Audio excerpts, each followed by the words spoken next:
Halo, apa kabar kalian semua? Semoga kalian semuanya baik. Oke, kali ini kita akan mempelajari materi di ilmu pengetahuan alam kelas 7 SMP. Jadi sebelum kita akan membahas materinya, ada baiknya kalian subscribe, like, dan komen. Karena subscribe kalian sangat penting untuk mengembangkan channel dari kami. Oke, pada materi pembelajaran hari ini kita akan membahas tentang klasifikasi makhluk hidup dan benda tak hidup.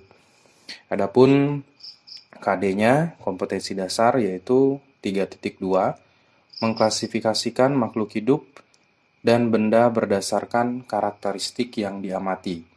Kemudian yang kedua, 4.2, yaitu menyajikan hasil pengklasifikasian makhluk hidup dan benda di lingkungan sekitar berdasarkan karakteristik yang diamati. Oke, adapun indikatornya yang pertama yaitu ciri-ciri makhluk hidup.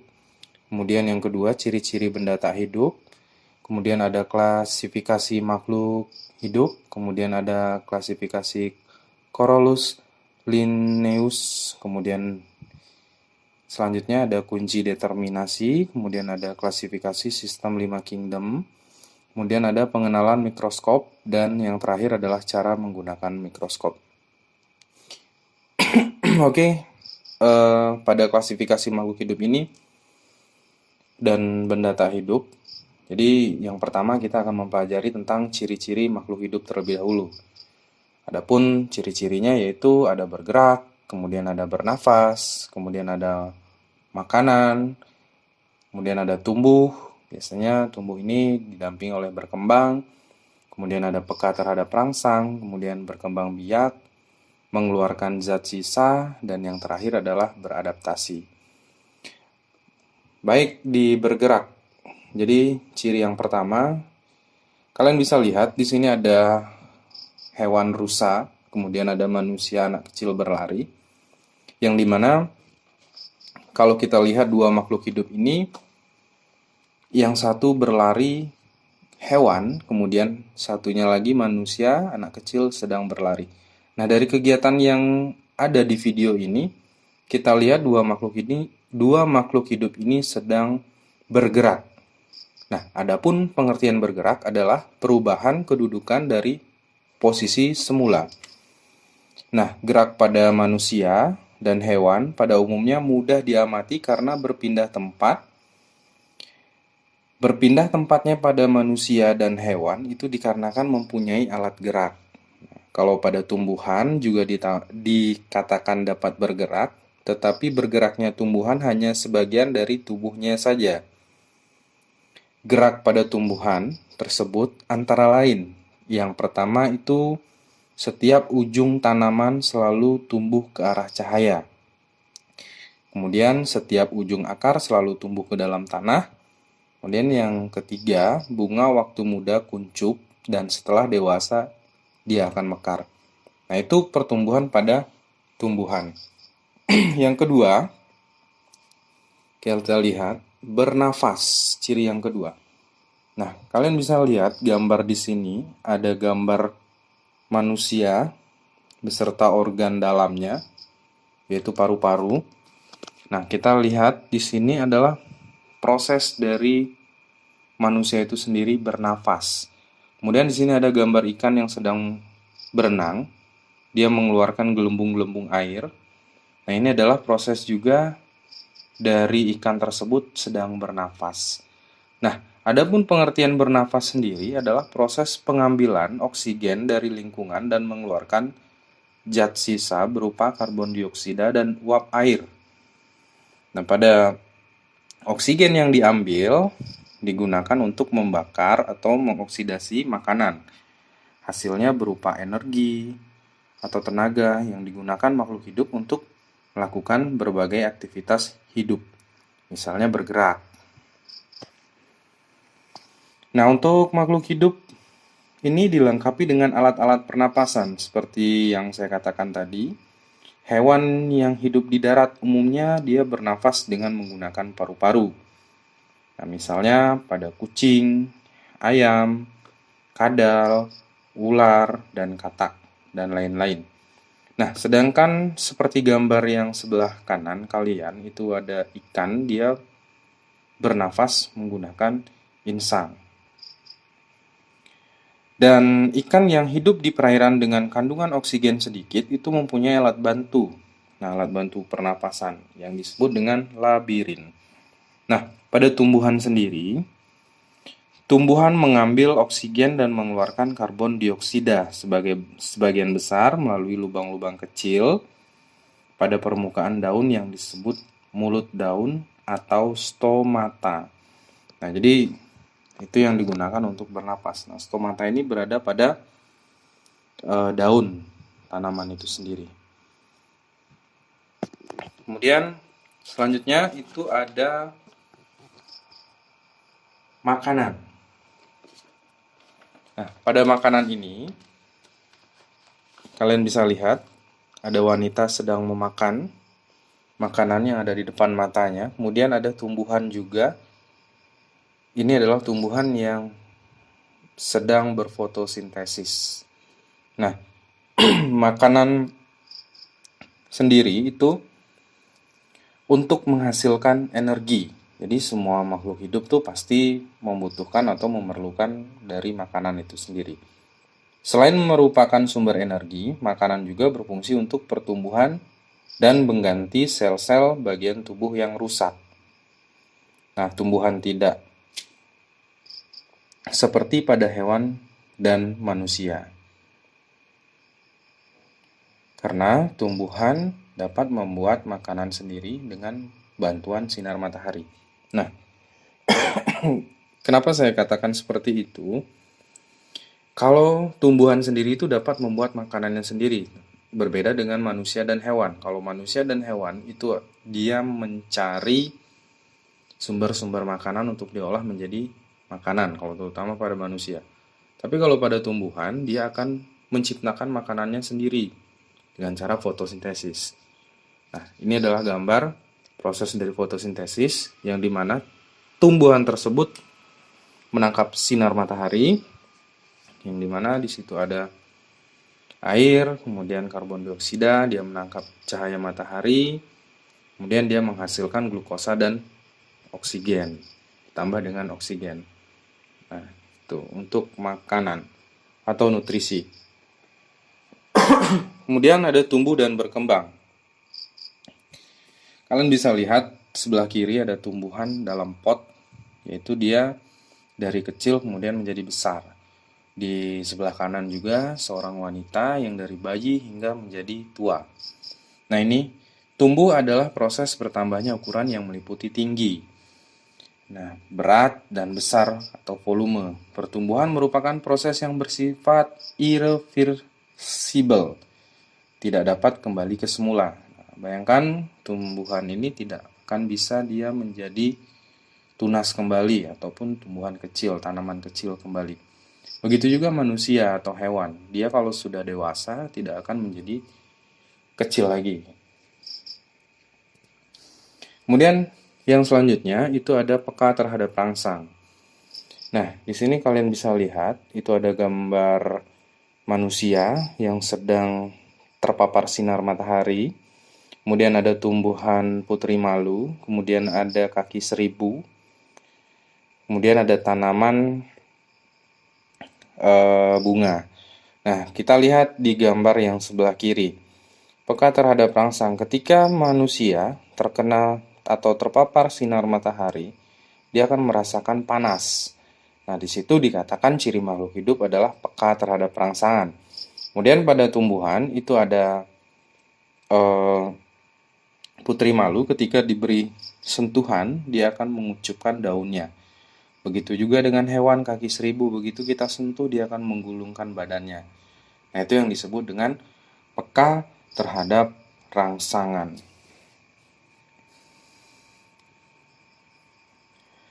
Perlu kalian ketahui juga, hewan menerima rangsangan dari luar melalui alat-alat indera, memutuskan otak menggunakan tindakan cepat menanggapi rangsangan tersebut, kemudian dikerjakan oleh otot dan anggota badan.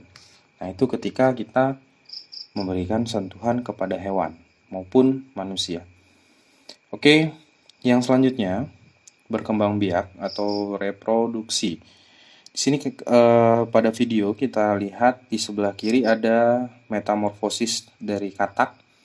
Kemudian di sebelah kanan ada tumbuhan, ada cocor bebek, kemudian pisang, kemudian ada cemara. Nah, di sebelah kiri itu ada hewan, di mana itu adalah proses reproduksinya dari telur hingga menjadi katak dewasa. Bayangkan saja reproduksi dari katak itu prosesnya seperti itu, bisa dilihat pada gambar. Kemudian di sini ada cocor bebek. Kemudian cocor bebek ini hanya ditanam melalui ditanam ataupun dia tumbuh dari daun saja gitu. Nah, itu ciri dari cocor bebek. Kemudian ada pisang. Pisang itu dari tunas. Kemudian ada cemara. Nah, ini adalah tumbuhan dan hewan yang dia berkembang biak. Tapi kalau pada manusia, perkembangan biaknya ya antara laki-laki dan perempuan. Begitu juga hewan, ada jantan dan betina. Nah, pada tumbuhan kita mengenal ada secara vegetatif dan generatif. Perlu kalian ketahui juga tujuan makhluk hidup berkembang biak adalah untuk menghasilkan keturunan. Nah, jadi kalau misalkan tidak ada berkembang biak, makhluk hidup sendiri tidak bisa menghasilkan keturunan. Oke, selanjutnya yang ketujuh yaitu mengeluarkan zat sisa atau yang disebut dengan sekresi. Nah, di sini kalian lihat gambar sebelah kiri itu ada anak kecil yang sedang berkeringat. Nah, ini adalah ciri dari makhluk hidup. Nah, ketika kita mengeluarkan keringat, itu akan menstabilkan tubuh yang dari panas. Nah, ketika tubuh mengeluarkan keringat, itu yang disebut dengan sekresi atau mengeluarkan zat sisa. Pada manusia sendiri, seperti contohnya yang lain adalah mengeluarkan urin atau kencing, kemudian buang air besar, itu termasuk ke dalam tipe sekresi atau mengeluarkan zat sisa. Ciri dari sekresi.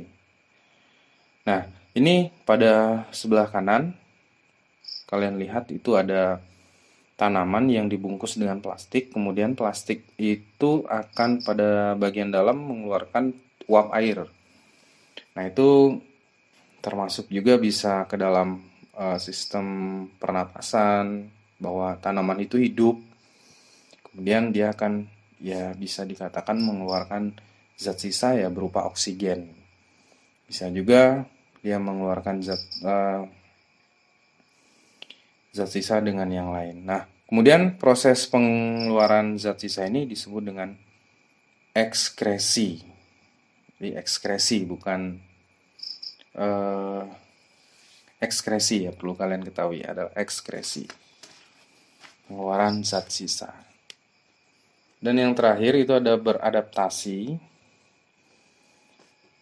Nah, beradaptasi ini kalian bisa lihat di sini ada hewan bunglon yang kita tahu bahwa bunglon di mana dia hinggap pasti dia akan merubah warnanya.